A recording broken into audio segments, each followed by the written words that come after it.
कसूर दरियाए सतलुज में मजीद तुगयानी। हेड गंडा सिंह वाला के मुकाम पर पानी का बहाव 2,70,000 क्यूसिक रिकॉर्ड। सैलाब की बेरहम मौजें खतरे की घंटी बजाती गंडा सिंह वाला के इर्द गिर्द के देहातों के बाद डाउन स्ट्रीम पर भी तबाही के मनाजर रकम करने लगी। यूनियन कौंसल हुसैन खां वाला के मुतद्दद गांव डूबते जा रहे हैं। खड़ी फसलें तबाह, लोग बेयारो मददगार। सैलाबी रेला ज़रई जमीनों को अपनी लपेट में ले गया। जमीनी रास्ते मुनक़ता हैं, लोग इंतजामिया से शिकवा करते नजर आते हैं। हमारी सारी फसलें तबाह हो गई हैं, हमारे जानवरों के लिए चारा भी नहीं है, लोगों के रहने के लिए मकान भी नहीं है। ठीक है, हर तरफ पानी पानी है, हमारे पास कोई इंतजामिया नहीं पहुंची। साढ़े वाले सारा पानी आ गया। इधर आपकी मदद लोग आप करदा तो फसलां डुब गई ने ते इधर कोई इंतजामिया को नहीं है। आपदियां लोग माल डंगर वास्ते पट्ठे भी नहीं लभदे लुभदे पे।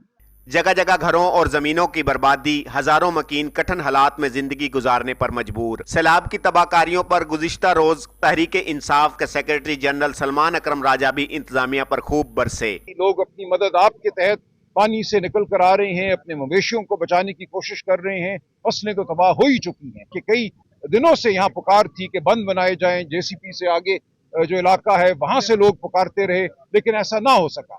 तो ये बेहिसी है जिसकी वजह से हम इस सूरत हाल से दो चार हैं।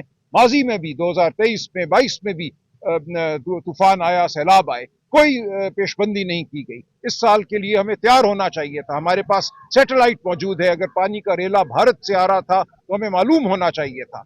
कसूर के सैलाब ज़दा इलाके कुदरती आफत की तस्वीर बने हुए हैं। तलवार पोस्ट से मुलहिका इलाकों में भी लोग आमदोरफ्त खुराक, अद्वियात न मिलने का शिकवा करते हैं। देहात के देहात पानी में डूब चुके, जिनकी तादाद 148 से बढ़ गई। इंतजामिया ने रेस्क्यू ऑपरेशन मजीद तेज कर दिया। लोगों को खुराक और चारा पहुंचाने की कोशिश भी की जा रही है। कैमरा टीम के साथ मोहम्मद इरफान मेऊ, 7 न्यूज़, कसूर।